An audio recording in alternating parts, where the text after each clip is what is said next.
Okay super கலங்க sir. Share பண்ணுங்க, like பண்ணுங்க, ஆப்போட்டு தூங்குங்க. வணக்கம். ஜிபி முரசு டாக்கீஸ் யூடியூப் சேனல் உங்கள் அனைவரையும் அன்புடன் வரவேற்கிறது. நான் சேலம் ஜிபி பிச்சுமணி. ஜிபி முரசு டாக்கீஸ்ல இன்னைக்கான திரை விமர்சனம்.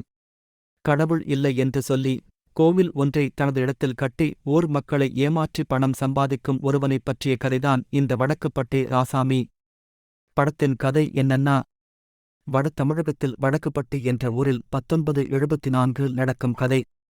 அந்த கிராமத்தைச் சேர்ந்த கடவுள் நம்பிக்கை இல்லாத சந்தானம் அவர்களுக்குச் சொந்தமான நிலத்தில் கோவில் ஒன்றை கட்டி மக்களின் கடவுள் நம்பிக்கையை வைத்து பணம் சம்பாதிக்கிறார்.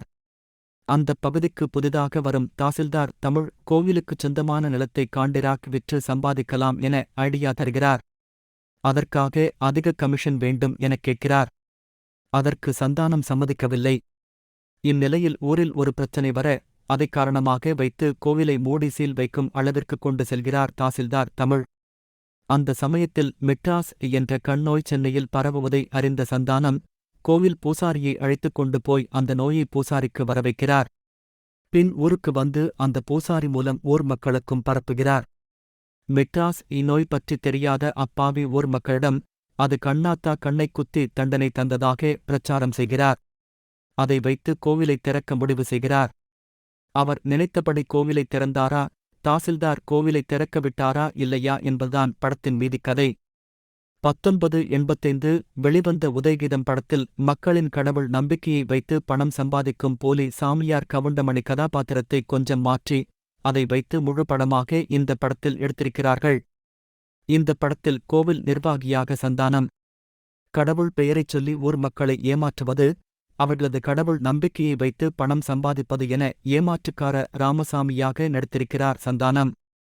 ஊர் மக்களை எப்படியெல்லாம் ஏமாற்றுவது என்பதை திட்டம் மேல் திட்டம் போட்டு ஏமாற்றுகிறார்.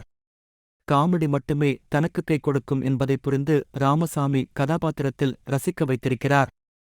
சந்தானத்தின் உதவியாளராக மாறன், கோவில் பூசாரியாக சேஷு இருவரும் சந்தானத்துடன் படம் முழுவதும் வருகிறார்கள். ஒரு பக்கம் சந்தானம் அவரது பங்கிற்கு சிரிக்க வைக்க மாறன், சேஷு இருவரும் அவருக்கு பக்கபலமாக ஆளுக்கொரு பக்கம் வசனங்களாலும் சேஷ்டைகளாலும் சிரிக்க வைத்துள்ளார்கள்.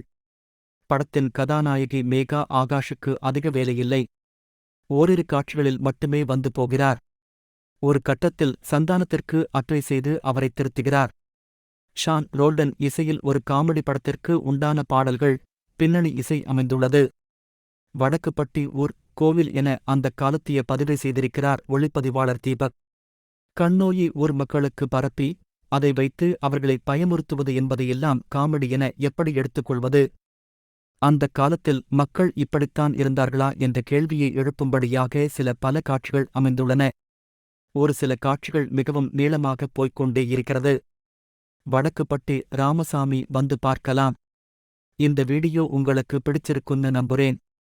பிடித்திருந்தால் மறந்துடாம லைக் பண்ணுங்க, ஷேர் பண்ணுங்க, சப்ஸ்கிரைப் பண்ணுங்க. அன்பு நேயர்களே, மீண்டும் அடுத்து ஒரு வீடியோவில் சந்திப்போம். நன்றி, வணக்கம்.